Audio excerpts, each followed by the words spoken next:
I spent a good portion of my childhood being afraid. It started when I was almost 5. That was when my family started attending an independent fundamental Baptist church. Now, just in case you're not familiar with denominational jargon, that's Christian for scary beyond all reason.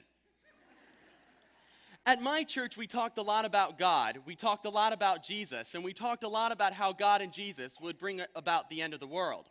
Some of the members at my church thought God would destroy the world with brimstone. Others speculated hellfire. And then there were those who were convinced it would be nuclear, believing by faith that God's ability to bring about mass biblical destruction would certainly have advanced with the times.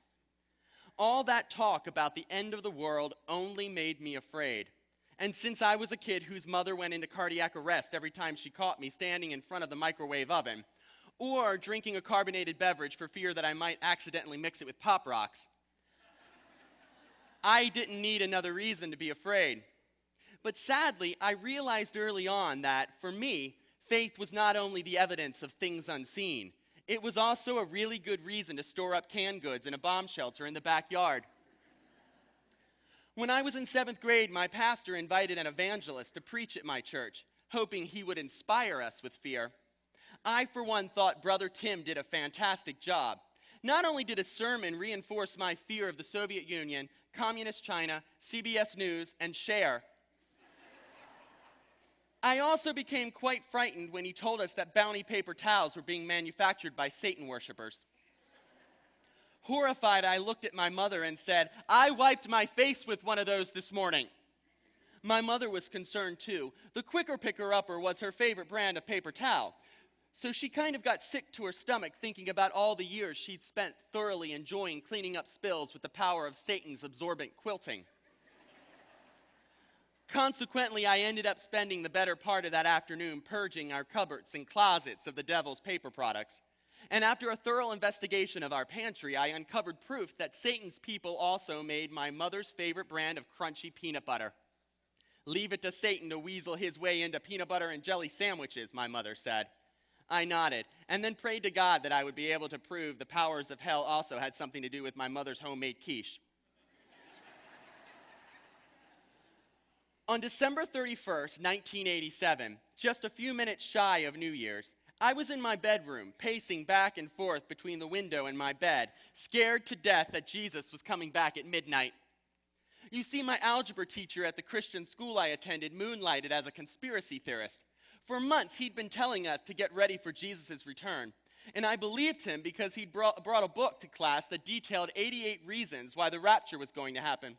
So there I sat, waiting anxiously for Jesus to come back and ruin my life, either by taking me to heaven before I'd had a chance to go to college, get married, and have sex, or by leaving me behind on earth to get chased around by monsters that my pastor said would be half scorpion and half female.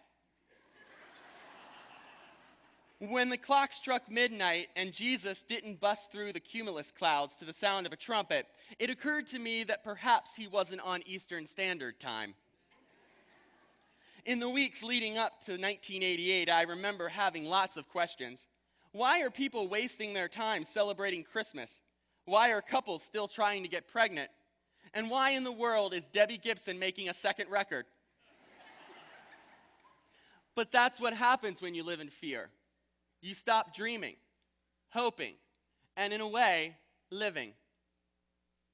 In 1989, I remember feeling a glimmer of hope as I watched the Berlin Wall being torn down.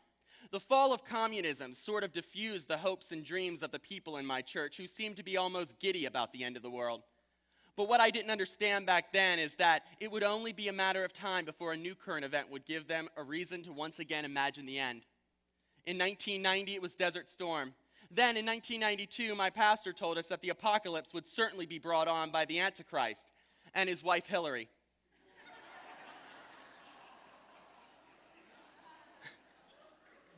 There was always something to fear: a war, an election, an earthquake, a famine, a Y2K scam.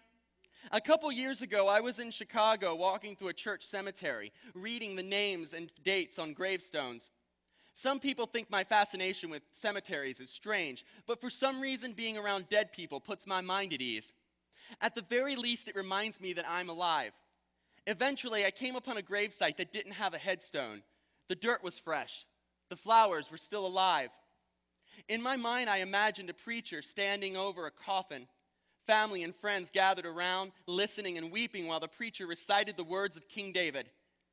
Yea, though I walk through the valley of the shadow of death, I will fear no evil, for thou art with me. I'm not sure why, but I ended up saying those words over and over again until I had tears in my eyes. And then it dawned on me that for thousands of years, those words have been read by people who, like King David, thought the end of their world was near. But rather than giving in to fear, they chose to believe that hope walked with them.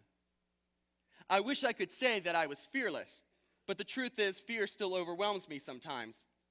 I have a fear of failing, and I'm equally afraid of being called a success.